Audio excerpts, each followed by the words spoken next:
So let's start our today's lecture. In this lecture, we will study the basics of steady state errors. तो introduction में हम देखें कि chapter 1 जो था उसमें हमने तीन जो हमारे पास डिज़ाइन स्पेसिफिकेशन थी वो हमने उन पे फोकस करने को कहा था। तो वो थी एक ट्रांजिएंट रिस्पांस हमने देखना होता है किसी भी कंट्रोल सिस्टम को जब आप डिज़ाइन करते हैं तो उसका ट्रांजिएंट रिस्पांस आपने देखना है, फिर उसका स्टेडी स्टेट रिस्पांस भी आप देखते हैं, उसे टोटल रिस्पांस आप कह देते हैं।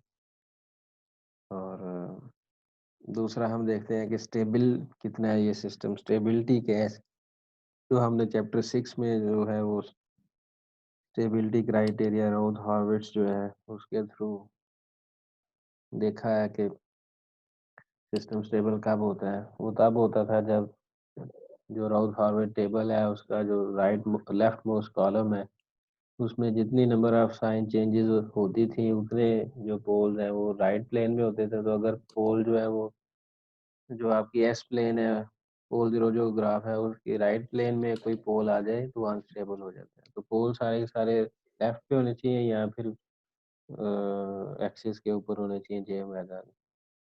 वो स्टेबिलिटी हमने उसमें सीख ली है। और ट्रांजिएंट एनालिसिस जो ट्रांजिएंट रिस्पांस है वो बट हमने सर जितने पोल्स राइट में होंगे उसकी सिमेट्री प्रॉपर्टी से उतने ही तो लेफ्ट जितने लेफ्ट में हैं सिमेट्री जितने प्रॉपर्टी राइट से में उतने तो अगर राइट में आपका होंगे। हाँ अगर आपकी पोलिनोमियल इवन है, इवन पोलिनोमियल है तो फिर ऐसे होता है। ठीक है, जितने ठीक राइट है। पे हो वो क्योंकि वो रीजन के अराउंड सिमेट्रिकल उसके पोल्स की लोकेशन होती है।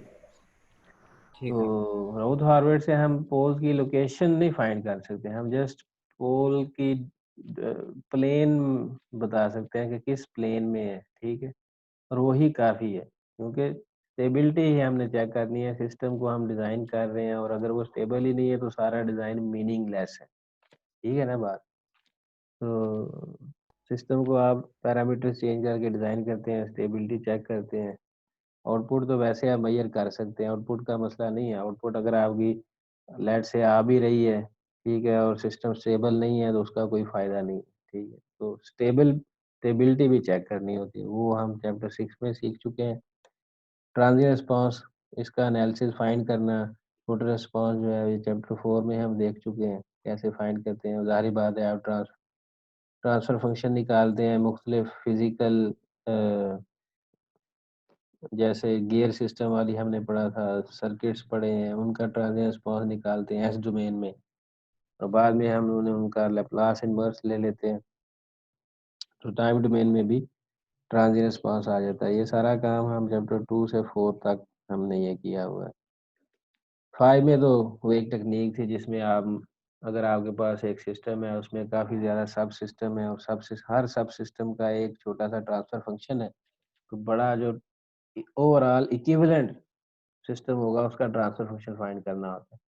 जैसे सर्किट में एग्जांपल देता हूँ, आपके पास एक सर्किट है उसमें काफ़ी ज़्यादा रेजिस्टेंसेस हैं, तो इक्विवेलेंट रेजिस्टेंस फाइंड अगर करने को कहा जाए तो आप फाइंड करते हैं। सिमिलरली उसमें आपने पूरे सिस्टम का as a whole transfer function find करना है और उसमें फिर 3-4 सब सिस्टम भी हो सकते हैं। क्लियर होगी बात। अब रह गया आगे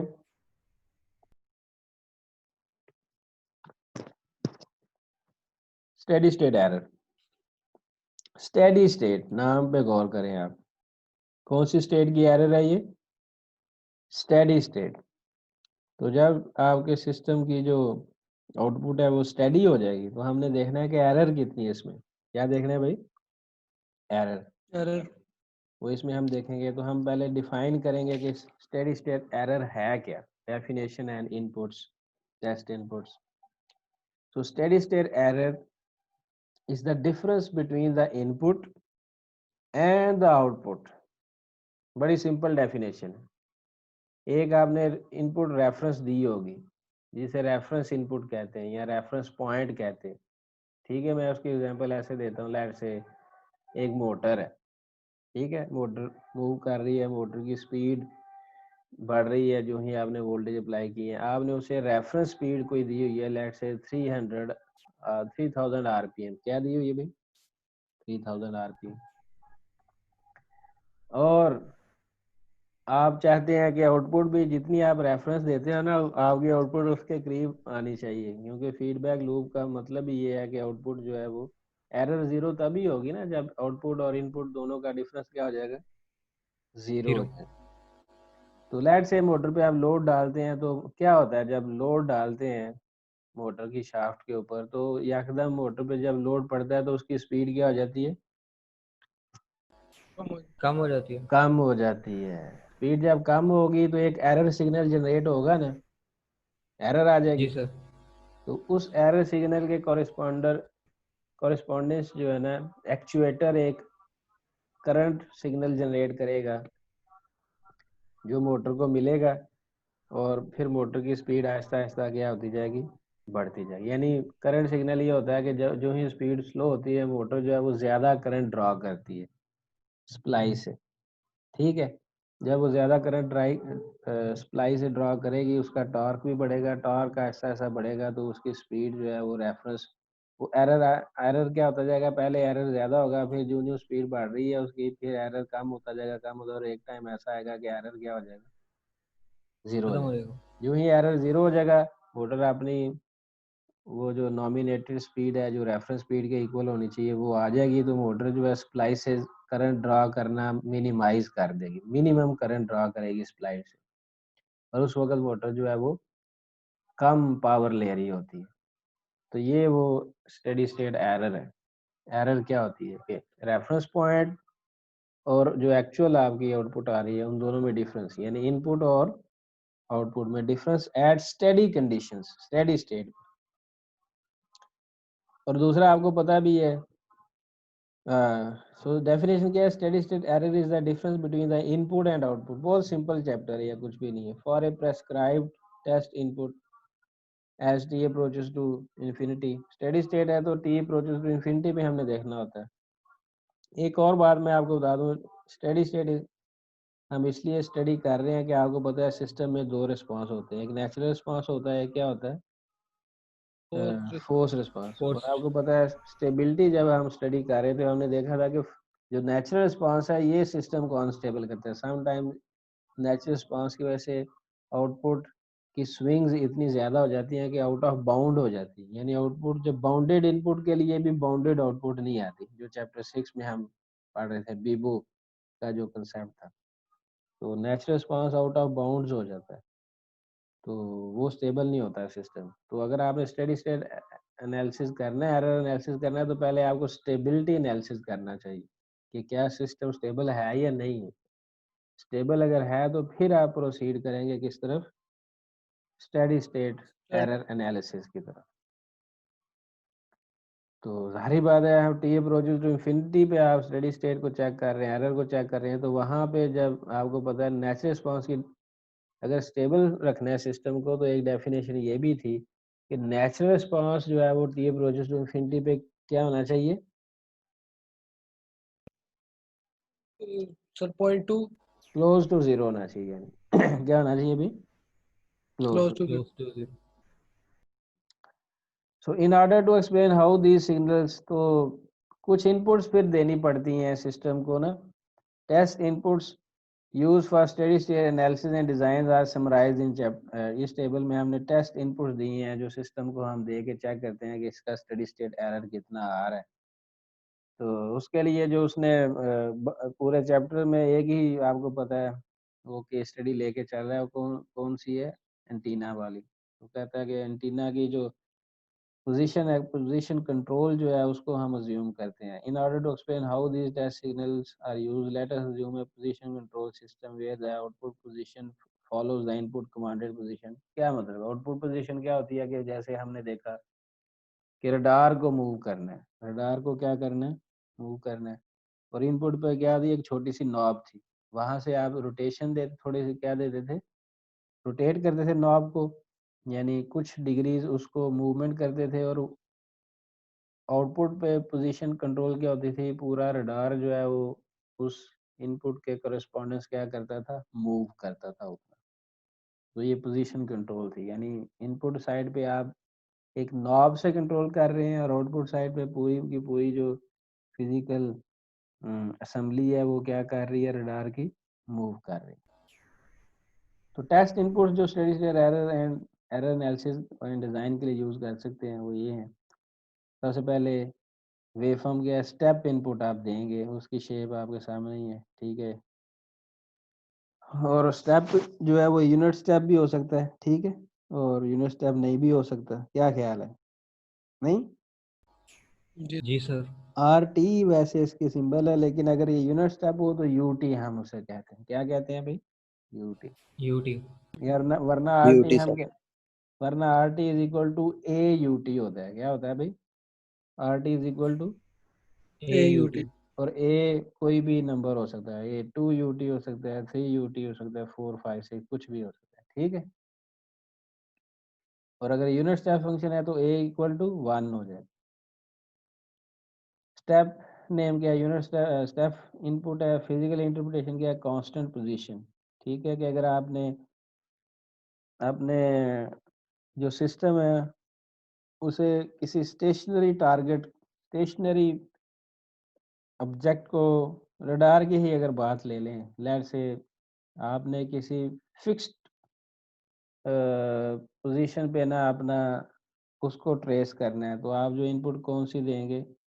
ये वाली स्टेप इनपुट। जैसे वो कहता है step inputs represent constant position and thus are useful in determining the ability of the control system to position itself with respect to stationary target। यानी अगर आपके पास टारगेट स्टेशनरी है तो फिर आपने इनपुट कौन सी देनी है? स्टेप इनपुट, ठीक है। और टाइम फंक्शन में आपको पता है वो यूनिट स्टेप है तो 1 हम लिख देते हैं, और लैप्लास ट्रांसफॉर्म उसकी क्या होती है? 1/s। फिर इस तरह रैंप इनपुट आप कब देते हैं स्टडी से एनालिसिस के लिए? जब जो टारगेट है वो एक कांस्टेंट वेलोसिटी से मूव कर रहा हो। क्या कर रहा हो भाई? एक कांस्टेंट वेलोसिटी से मूव कर रहा हो। और उसका ये इक्वेशन टाइम डोमेन में टी होती है, और लैप्लास ट्रांसफॉर्म 1/s² हो गई। और पैराबोला कब आप प्रोवाइड करेंगे? जब आपका जो टारगेट है वो कांस्टेंट एक्सीलरेशन से मूव कर रहा हो। किससे मूव कर रहा हो भाई? Constant acceleration. एक्सेलरेशन। तो ये टाइम डोमेन की उसकी इक्वेशन है, और ये लैप्लास ट्रांसफॉर्म है उसकी। इसके बाद लेक्चर है आपका कोई? सर 12:30 तक लेक्चर है कंटिन्यूस। अच्छा चलो 12:15 तक। ठीक है। तो ये उसी तरह ये देखें, अगर आपके पास जियो स्टेशनरी ऑर्बिट का पता है आपको? हम्म। सर पढ़ा हुआ है इसके बारे में। हाँ, जियो स्टेशनरी आप देखें ना, अर्थ है, अर्थ। अर्थ को टोटल कितने जो है वो सैटेलाइट्स जो हैं जो जियो स्टेशनरी ऑर्बिट में हम उन्हें रखें तो पूरी कवरेज हो जाती है? सर 7 है आई थिंक। मैंने 3 है, 120 के एंगल पे 3 सैटेलाइट्स आपने जियो स्टेशनरी ऑर्बिट में रखे हुए हैं, वो पूरी कवरेज आपको दे देते हैं। तो जियो स्टेशनरी ऑर्बिट क्या होता है कि उसमें जो भी सैटेलाइट होता है उसकी स्पीड वही होती है जो अर्थ की अपनी स्पीड है, जो अर्थ की रोटेशन की स्पीड है ना, ठीक है। तो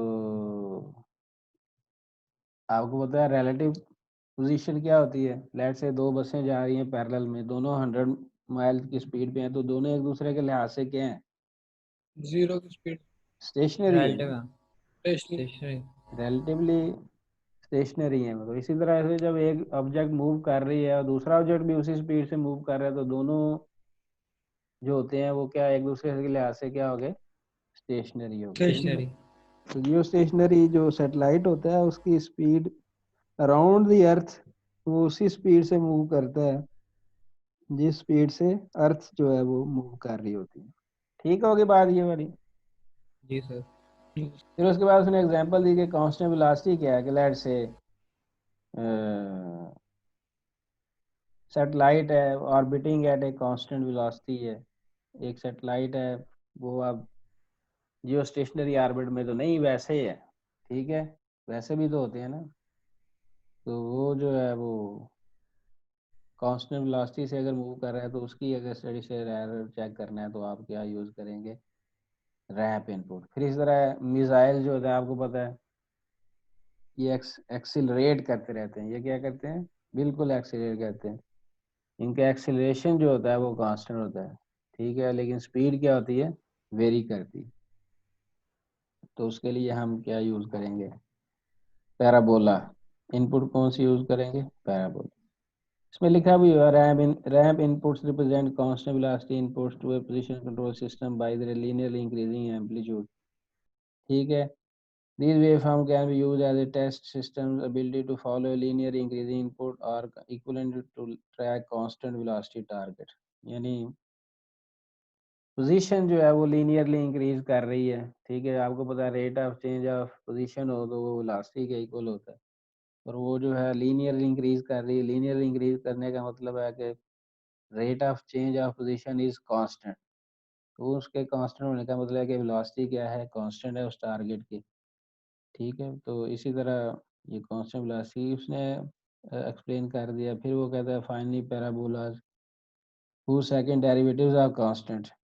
पैराबोला जो है उसका सेकंड डेरिवेटिव आप ले तो आपके पास कांस्टेंट आ जाएगा। तो वो पैराबोला इनपुट आपने उस सिस्टम को देनी है जिसका एक्सीलरेशन जो है वो कांस्टेंट हो, जिसका एक्सीलरेशन क्या हो, कांस्टेंट हो। तो वो मिसाइल होते हैं, इनका एक्सीलरेशन जो है वो यूजली कांस्टेंट होता है। तो अब एप्लीकेशन टू स्टेबल सिस्टम, ये बात मैं पहले कर चुका हूँ कि हम जो है अप्लाई कहाँ पे करते हैं। हम जो है ये अपना जो स्टडी स्टेट एरर एनालिसिस है, इसको हम अप्लाई जो है वो इन उन सिस्टम पे करते हैं जो स्टेबल हैं। जो क्या है, स्टेबल है। क्योंकि अगर स्टेबल नहीं है तो आप कोई भी एनालिसिस कर लें उसका फ़ायदा ही नहीं है। सिस्टम अगर स्टेबल ही नहीं है तो सबसे पहले चेक ये करना होता है कि सिस्टम स्टेबल है या नहीं।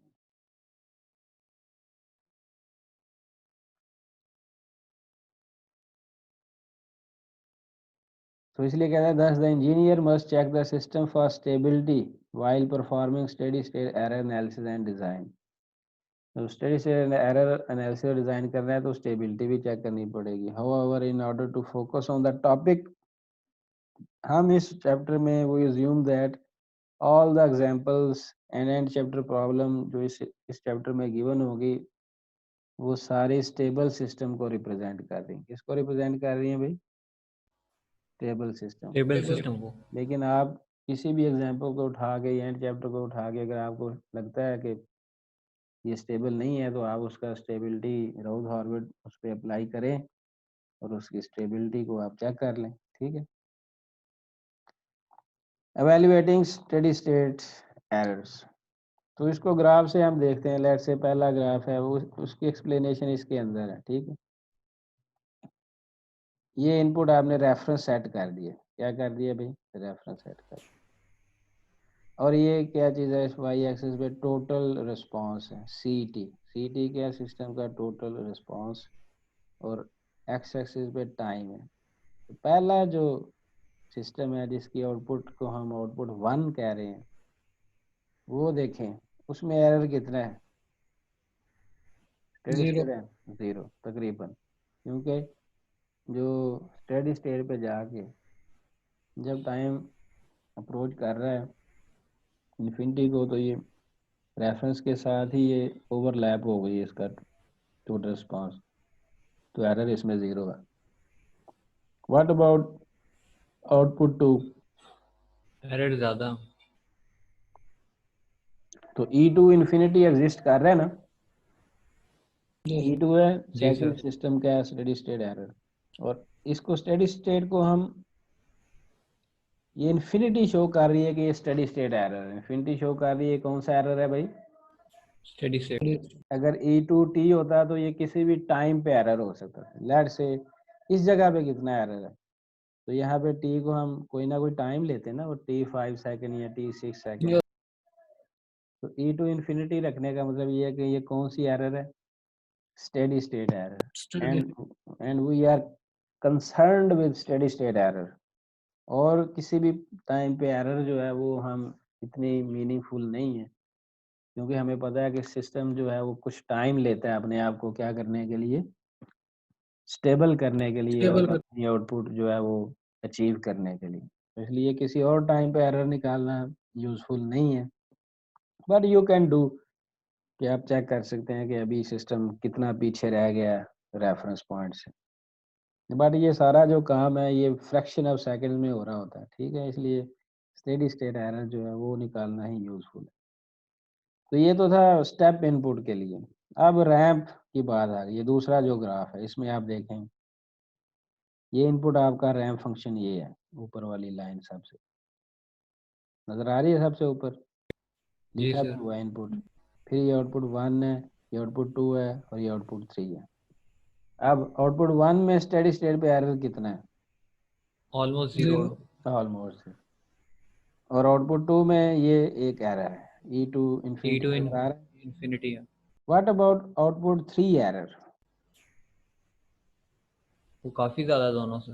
काफी ज्यादा है, और वो एरर बढ़ता जाएगा क्योंकि इन दोनों की स्लोप सेम नहीं है। इन दोनों जो यहाँ पे आके इन्फिनिटी टाइम के, ये देखें E2 को हमने इतना फिक्स कर दिया। क्यों फिक्स कर दिया? ये तो दोनों ऐसे दो लाइन, अगर उनकी स्लोप फिक्स ही ना हो तो उनमें एरर बढ़ता नहीं जाएगा? सोचें जरा, यस सर। बढ़ता नहीं जाएगा? मुसलसल बढ़ता जाएगा। जो ही टाइम गुजरेगा उनका एरर क्या होता जाएगा? बढ़ता जाएगा, बढ़ता है। बढ़ता जाएगा। तो अगर आपने स्टेडी स्टेट एरर फिक्स करना है तो इनपुट और आउटपुट की जो वेव फॉर्म्स है उनका स्लोप ऑलमोस्ट क्या होना चाहिए? जीरो होना और सेम होना चाहिए। तो ये जो आउटपुट 2 है ना, ये देखें इसका स्लोप सेम हो गया। शुरू से थोड़ा सा फर्क है, बाद में ये कर्व बनी है यहाँ पे, ठीक है, थोड़ी सी कर्व बनी नजर आ रही। फिर उसकी जो लाइन है वो पैरेलल हो गई है इनपुट लाइन के। इनपुट लाइन के क्या हो गई है? Sir parallel. ये 1 का नहीं बता रहे आप, नहीं आउटपुट नहीं, 1 का? 1 में तो एरर 0 है ना यार। ये देखें इस पॉइंट पे जी दोनों जी लाइन मिल गई हैं। जब मिल जाएंगी तो एरर 0 हो गया ना, टी इन्फिनिटी पे। टू ठीक है। का मैं बता जी रहा सर। हूँ, 2 पे ये देखें एरर फिक्स आ रहा है काफी अरसे से, देर से, ठीक है। और अगर ये स्लोप जो है वो डिफरेंट होती तो या तो एरर मैक्सिमम हो जाना या एरर कम। लेट से आउटपुट 2 की स्लोप जो है वो आउटपुट 1 से ज्यादा है, तो फिर क्या होना था? एरर जो है एरर वो ज्यादा किसी होना था। पॉइंट पे आके 0 हो जाए। नहीं नहीं नहीं, ये देखिए, सर ये 3 की अगर स्लोप देखें वो तो ज्यादा है इन दोनों से, तो एरर ज्यादा नहीं हो गया? स्लोप कम है 3 की। स्लोप ज्यादा होने का मतलब क्या होता है कि लाइन जो है वो वर्टिकल होती जाए। Y axis. क्या होती जाए? ये जो वर्टिकल। बिल्कुल 90 के एंगल पे लाइन होती है, इसकी स्लोप क्या होती है? वर्टिकल एक्सिस के पैरेलल में जो लाइन होती है इसकी स्लोप होती है इन्फिनिटी। नहीं? जी सर जी।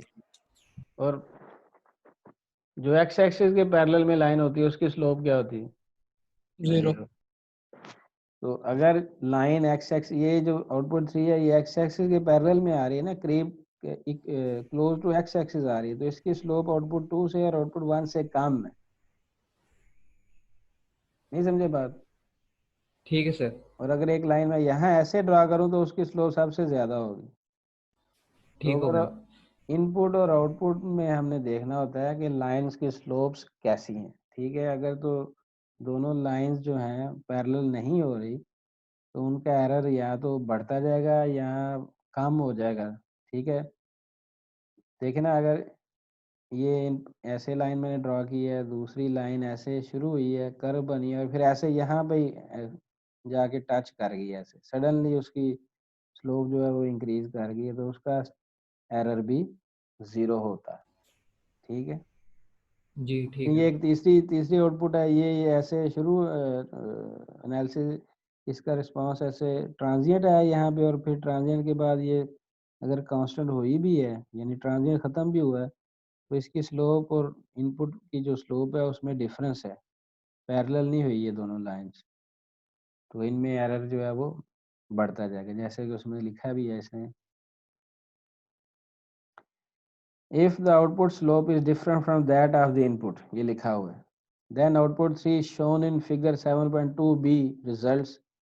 आउटपुट 3 रिजल्ट आए, रिजल्ट क्या होगा? आउटपुट 3 की फॉर्म में होगा, here the steady state error is infinite as measured vertically between the input and the output. ये देखना, ये एरर जो है ये इन्फिनिटी टाइम जो ही बढ़ता जाएगा, ये एरर भी, गैप भी इन दोनों में क्या होता जाएगा? इनपुट में और आउटपुट में गैप क्या होता जाएगा? बढ़ता जाएगा, बढ़ता इंक्रीज होगा। जाएगा, और एरर क्या हो जाएगी? इन्फिनिटी हो जाएगी। तो अब हम ये देखते हैं figure 7.3 close loop control system की जनरल फॉर्म यही है, आपको पता है। ये ट्रांसफर फंक्शन आ गया, ये आउटपुट है CFS। RFS क्या होती है भाई? इनपुट, नहीं? इनपुट। जी सर। और एरर क्या होता है फिर? Difference between input and output, input. EFS और RFS का ये देखें RS डिफरेंस। प्लस साइन पे ये मल्टीप्लाई, इसे क्या कहते हैं? समिंग जंक्शन है सर ये। हाँ, जंक्शन है कोई। तो ये देखें इनपुट जो है वो इसमें ऐड हो रही है, और फिर आउटपुट जो है वो माइनस के साथ इसमें ऐड हो रही है। तो ES माइनस CS वो किसके इक्वल आ जाएगा? RFS। नहीं, बल्कि ये क्या है, हाँ, RFS माइनस CFS वो किसके इक्वल आया? EFS। यानी स्टेडी स्टेट एरर की जो इक्वेशन बनी है हमारे पास, क्या बनी है? इनपुट RFS, आउटपुट क्या है? CFS। इन दोनों का क्या है भाई? डिफरेंस। देखना RFS के साथ प्लस साइन है, CFS के साथ माइनस साइन है, और ये दोनों ऐड हुए यहाँ पे। तो ऐड होने का मतलब ये है ना कि असल में RFS माइनस CFS हो गया। तो ये स्टेडी है। ये अगर किसी को ब्लॉक डायग्राम समझ नहीं आ रही तो हाँ भाई, क्लियर है ये? आगे जी सर, समझ आ गई।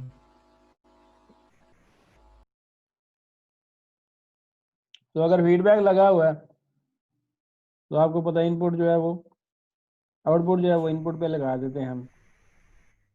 तो ये यूनिटी फीडबैक है। फिलहाल ये फीडबैक कौन सा है भाई?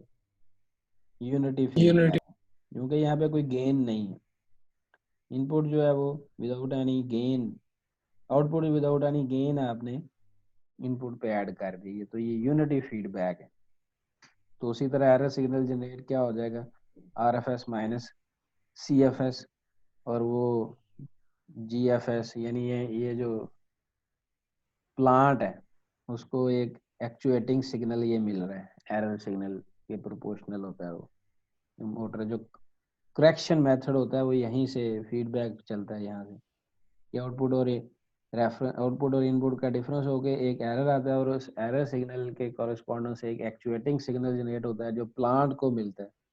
और प्लांट जो है उस सिग्नल की स्ट्रेंथ के लिहाज से अपनी पोजीशन को या अपनी आउटपुट को रीएडजस्ट करता है, और फिर आउटपुट देखता है। आउटपुट अगर अभी भी पूरी नहीं हुई इनपुट के, तो अगेन एक एरर सिग्नल जनरेट होगा, और फिर उस एरर सिग्नल के लिहाज से एक एक्चुएटिंग सिग्नल जो है वो मिलेगा प्लांट को, अगेन उसकी आउटपुट फिर चेंज होगी, और तब तक ये प्रोसेस करेक्शंस होती रहेगी जब तक क्या हो जाएगा, एरर क्या नहीं हो जाती? एरर जीरो हो जाएगा। जीरो नहीं हो जाती। जैसे वो रडार की बड़ी फेमस एग्जांपल देता है कि अगर कोई आंधी आती है तो आपने एक पोजीशन उसकी फिक्स की थी, लेकिन ड्यू टू स्ट्रॉन्ग विंड उसकी पोजीशन चेंज हो गई है, तो वो अगर फीडबैक सिस्टम है तो वो क्या हो जाएगा, सेल्फ करेक्शन मेथड उसमें लगा होता है, फीडबैक लगा हुआ है, तो वो खुद ही रडार जो है आफ्टर सम टाइम उसी पोजीशन पे आ जाएगा जो पोजीशन आपने सेट की होती। क्लियर है ये बात? Yes sir.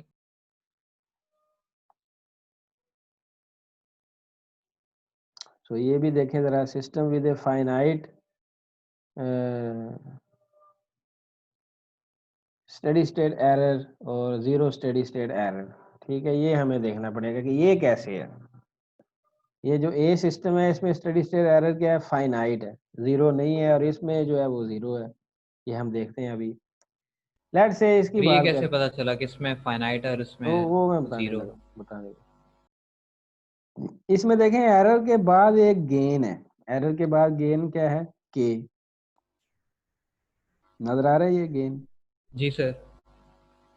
तो एरर जितनी भी आएगी, ठीक है, एरर जो है उसके साथ एक गेन मल्टीप्लाई हो रहा है के। तो हम ये इक्वेशन लिख सकते हैं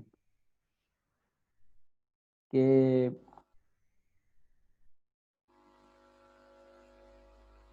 के टाइम्स ई स्टेडी स्टेट एरर। ये स्टेडी स्टेट एरर को हम ई स्टेडी स्टेट एरर कह देते हैं, और स्टेडी स्टेट आउटपुट को हम सी स्टेडी स्टेट कह देते हैं। तो ये देखना, एरर के साथ के मल्टीप्लाई हो तो क्या आ जाता है? आउटपुट, क्या आ जाता है भाई? आउटपुट। आउटपुट।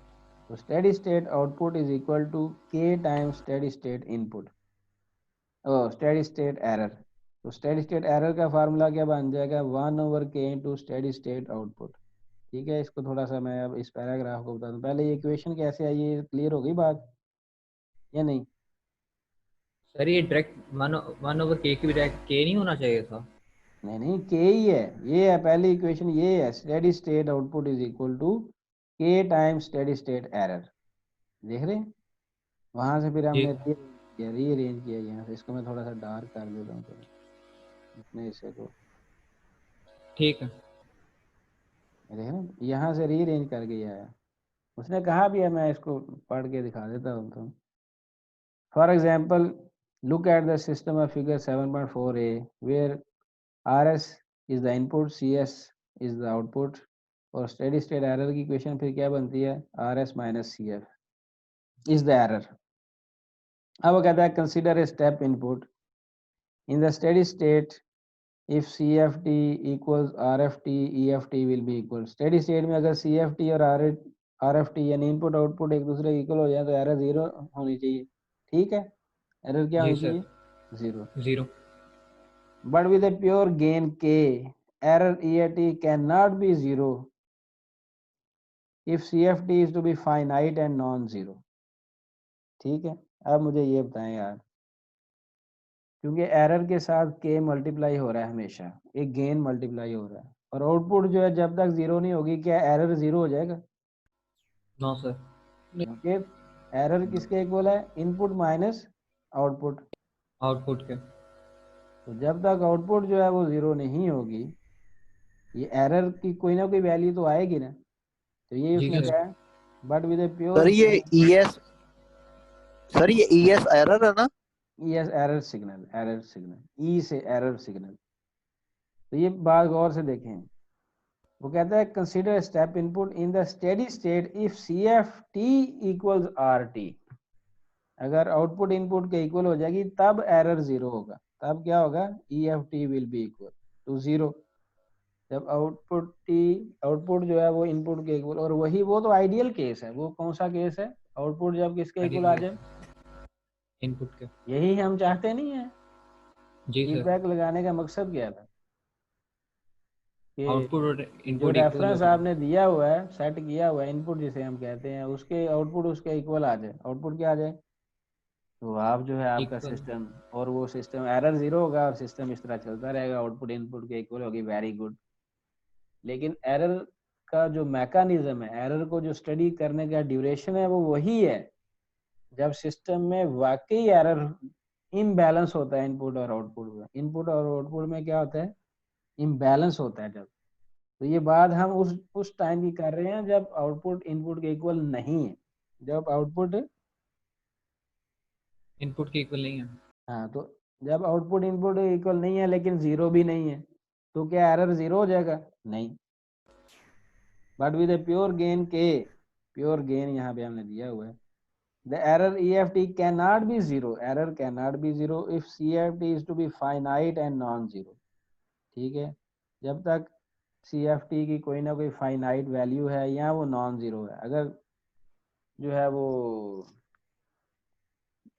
फाइनाइट है, कोई वैल्यू है उसकी, लेट से कोई नंबर है, तो तब तक जब तक आउटपुट की कोई वैल्यू एग्जिस्ट करती है, एरर की भी कोई ना कोई वैल्यू होगी।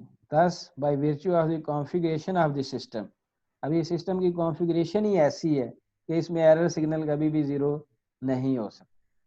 Thus, by virtue of the configuration of the system, pure gain k of the in the forward path में pure gain k रखा हुआ है, an error must exist। ठीक है, एरर इसमें क्या होगी? हमेशा रहेगी, कोई ना कोई एरर रहेगी।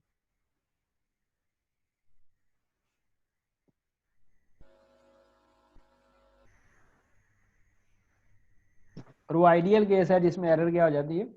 जीरो हो जाती है। जीरो। लेकिन यूजुअली क्या होता है कि आपके परफॉर्मेंस पैरामीटर रेंज दी होती है एरर की, कि इतनी एरर बियरेबल है। कितनी एरर बियरेबल है भाई? कोई लिमिट दी होती है, क्योंकि आपको पता है कि 100% एरर जीरो जो है वो अचीव नहीं हो सकती। तो आपको एक रेंज बता देते हैं कि एरर कितनी हो रह जाए, 2% रह जाए या 3% रह जाए, स्टेडी स्टेट के इतने परसेंट बियरेबल है, ठीक है।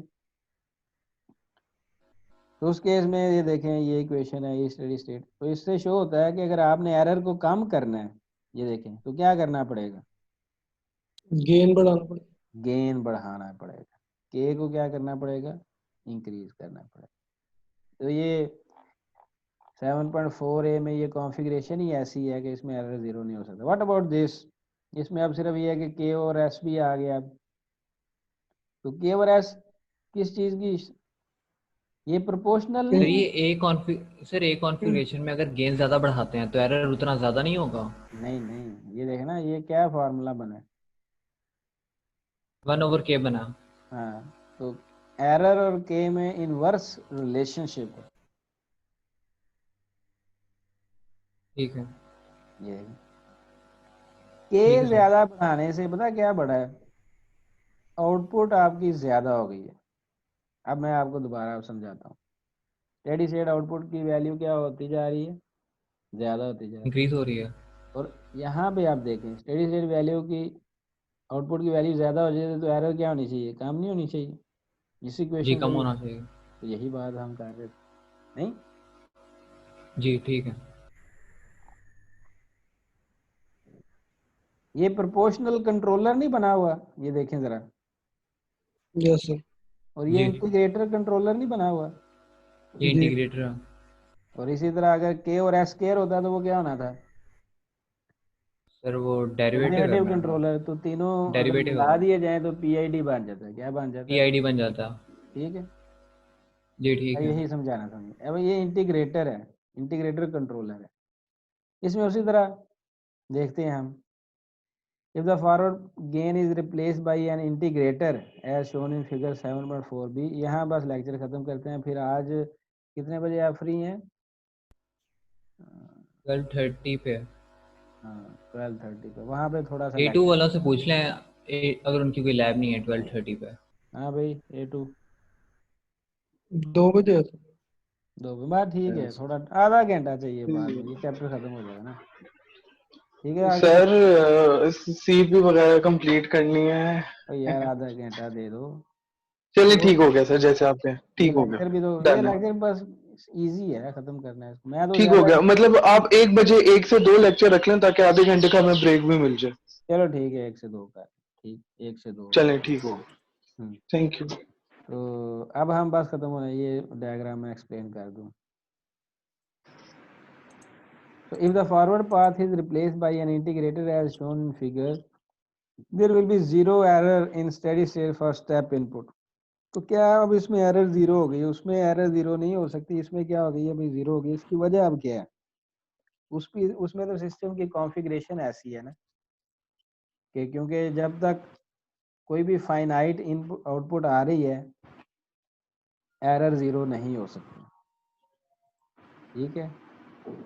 तो क्योंकि एरर के साथ क्या मल्टीप्लाई हो रहा है, के मल्टीप्लाई हो रहा है, fixed gain, pure gain multiply हो रहा है। The reasoning is as follows, as CFT increases, यानी जो ही इनपुट आउटपुट इंक्रीज करती है, CFT will decrease।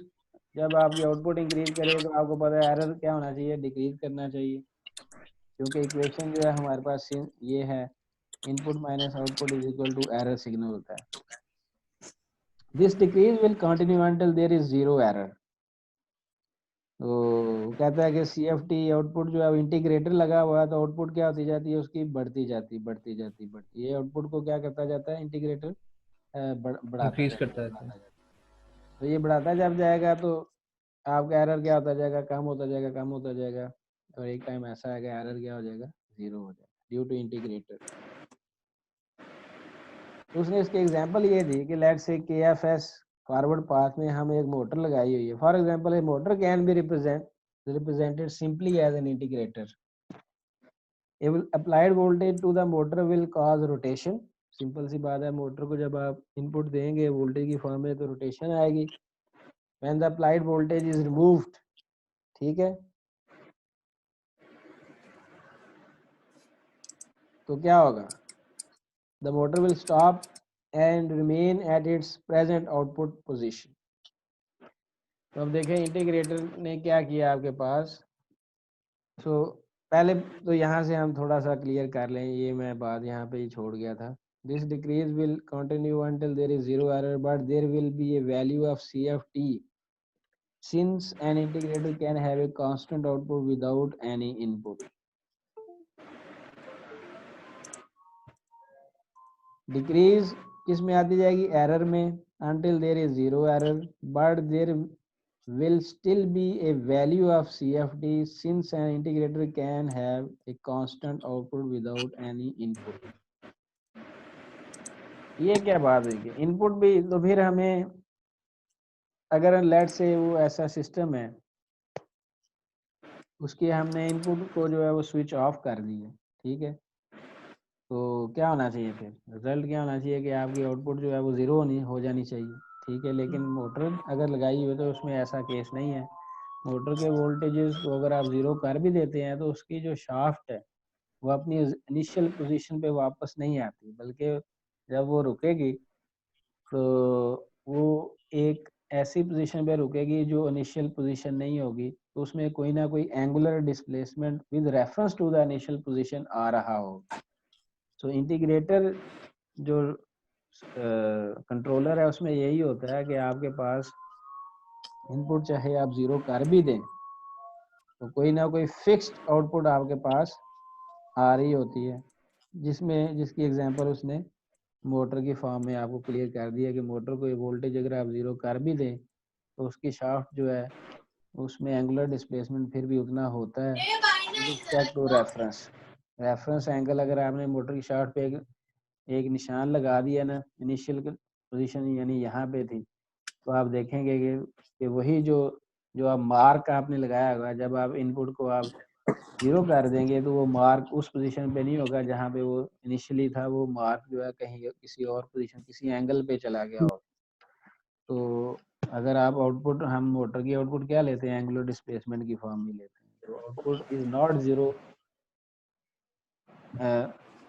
जबकि इनपुट क्या कर दी थी आपने, ज़ीरो कर दी थी। तो यहाँ पे 7.2 आर्टिकल है, जिसमें हमने क्या करना है कि स्टेडी स्टेट एरर एनालिसिस करना है for unity step feedback systems. ये जो है वो हम फिर 1 से 2 बजे का जो टॉपिक है, टाइम है, उसमें जो है वो करेंगे, ठीक है। सर दो टॉपिक करने हैं। नहीं वो 2 ही हैं, तीसरा तो टेबल है।